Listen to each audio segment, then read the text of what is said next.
Welcome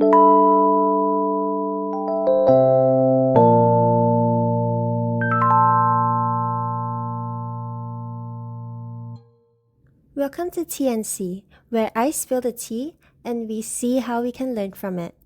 I am your host, TeaSea, and let's start the tea session today titled Miscommunication and the Art of Asking. Have you ever gotten into an argument with a friend you really care about? Have you ever felt that you are just repeating yourself to your friend at this point, as you feel that your friend keeps making the same mistakes over and over again? That's what we are going to discuss today. We are going to reflect and think about what we could change in the way we think and communicate with our friends so that our friendships could come out of these arguments stronger and minimize the emotional damage done to both sides. I have a pretty recent example in my life that happened just a few days ago. It was with this friend I really like. Let's name her Emily for the purpose of this story. No hate to all the Emilys out there. I love you guys, okay? So, back to the story. I would say that she is the friend who I felt the most connection to as a lone international student living in Australia. I never really felt drained when engaging with her, and we both feel comfortable talking to each other about our problems and feelings. So, this is how the story goes. In the middle of the day, as I was taking a walk outdoors, I received a message from her asking if I was still free. The backstory is that I had asked her just the night before if she was interested in attending a free walk-in event for the next day. When prompted, she told me that the reason why she sent this message on the day off was because her previous arrangements for that time, for whatever reason, was cancelled, and she suddenly had time to spare. We agreed to meet at the event I had suggested the night before, and on the walk there, I was reminded of something. You see, for the past few years, whenever I hung out with my other friends, we would tend to assume that we would spend the rest of the day together hanging out, unless otherwise stated. My friends and I would explicitly state that we would be meeting from 10 a.m. to 2 p.m., for example, as they have to travel to another appointment which starts at 3 p.m. Or we could also casually say that we would be meeting during our lunch breaks, which would have the underlying understanding that we would both have to leave for class or work after that lunch break. So, on my walk to the event to meet Emily, I was reminded that she has had a tendency to suddenly tell me while we are hanging out that she has to leave now for something else, which would contradict my expectation of us possibly taking a walk after the event I invited her to, or chatting for a few hours after the event at the cafe. In those previous cases which happened with her where I was caught off guard, I didn't start a fight, in part because it was so sudden, and in part because I knew that she did not mean any harm in doing so. I did feel a bit upset because I am not used to my imagination of what would happen the next day at an event not matching up to what actually happens.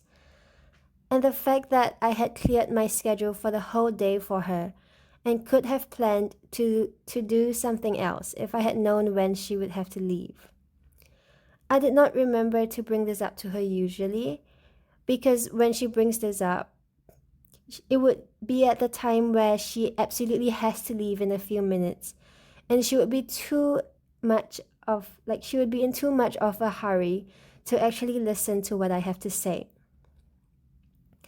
If you ask why didn't I bring this up to her another day, it's because it was such a small thing that I felt that I might be too picky for bringing it up after the issue has passed. But thinking back, this same thing happened multiple times when I met Emily. So consequently, on this day a few days ago, on my walk to meet her, as I was reminded of these experiences, I decided to ask her if she had any plans for what she would do after she met me. And surprise, surprise, she did have plans, which she described as having to purchase some essentials from two different shops. This let me prepare myself to have our imagined meeting cut short. But this was not all. For context, the free event lets you try to tie traditional Korean decorative knots with strings and an instruction booklet provided. So this means that this event comes with an activity, which takes time, and this activity gives you a sense of achievement when you manage to finish tying the knots. And so even though I did ask her beforehand if she had something to do, the next thing that made me uncomfortable came as I was about to finish making the knot. By the way, she said, I have to leave soon because I'm hungry and need to buy those things before I go home to cook dinner. Well, a part of the issue is that she didn't say it as clearly as what I just told you, because this is what I surmised as the derived meaning in retrospect, for you to better understand this story. She said them in parts of like a few minutes apart or a few seconds apart, something like that. So I didn't really understand that these two things were connected. So her suddenly wanting to leave like really soon, which meant that we might not be able to finish the knot, made me confused and frustrated, as I had asked if she wanted to try making the next knot with me a few minutes before, and she had said yes. This meant that I had the assumption that we would finish making this second decorative knot, and that I was suddenly told that I would have to leave the knot unfinished without knowing a clear reason for it. I was just told that she was hungry and that she had to leave soon, really suddenly, like just a few minutes before she decided, oh, I have to leave a few minutes later. So I did not link these two bits of information together to understand where she was coming from in that moment. In summary for this story, I remembered a habit of Emily's and made active measures to try to protect myself and manage my own expectations to prevent possible disappointment. However, this was only partly useful as I was confronted with new challenges which did make me disappointed. At this point, you might ask, why can't she just open her mouth and communicate her needs? Which brings me to the next point. By telling Emily my needs, I would be asking her to change her habit. This might be pretty difficult for her due to personal reasons, which I won't expose to all of you listening here. And I am trying to this thing where I follow this saying, don't give advice to people unless they can change it quickly in a few minutes. Unless you are expressly asked to provide advice, then do share it, but choose your words wisely. And so since telling her that I need her to tell me exactly when she has time before we meet would be too big of a change for who she is as a person, and I'm not prepared to bring it up to her yet because it hasn't affected me that much yet. So because what are you doing when you are giving advice? More often than not, you are essentially telling the other person, you are wrong for doing this and that. But what do many of us believe innately? We want to think that we are right. That's how arguments go, don't they? Each person thinks that they are in the right. Perhaps I'll tell her about this issue one day. But for now, I am choosing not to. Now, this is a rather mild example of miscommunication with friends. And there are so many types of miscommunication that perhaps I will touch on those in a future episode. Do comment if there's anything else that you want me to touch on, and do share your experiences in the comments. Now, back to the story. We can't always expect that our friends will just know us or just remember what we need. In other cases of miscommunication, some friends might be just maybe unknowingly jealous of us and do things that are not very supportive, which ends up hurting us in the process. But that's the fun of life. We get to know a person, get into fights, and decide whether we want to make up or break up. And so the cycle continues. In this process, you not only learn more about the other person, but get to know yourself more as well. In other cases, I do decide to end the friendship, if there was any friendship. Let me give you a milder example. Though this example does involve men being disrespectful, so I will give you time to skip the next few seconds in case you should prefer not to hear it. I will give you 3 counts. 3, 2, 1. Okay, so this story is relatively shorter than the first. I was hanging out with 3 guys around my age, and I decided to use the washroom. After I announced where I was going, one of them decided to ask me to, and I quote, "Piss in my mouth." Piss in my mouth? This came out of nowhere. For context, I have never made any sexual jokes or jokes about body parts with all 3 of these people. The other 2 men at the table decided to stay silent and spectate as they waited for my response. What would you have done? In my shock. But I knew that I had to respond quickly or I would be on the losing end. So in my shock, I responded by saying that I hadn't heard him properly and gently asked him to repeat himself, looking like I was genuinely interested in what he had to say. His response? He seemed embarrassed and refused to repeat himself. For now, I feel like this way of responding to impolite people could well be my most preferred one, as it keeps me polite while making me feel like I stood up for myself. It really helps that this comeback could be used in many different scenarios. In this story, I never reached out to any of those 3 people after that day.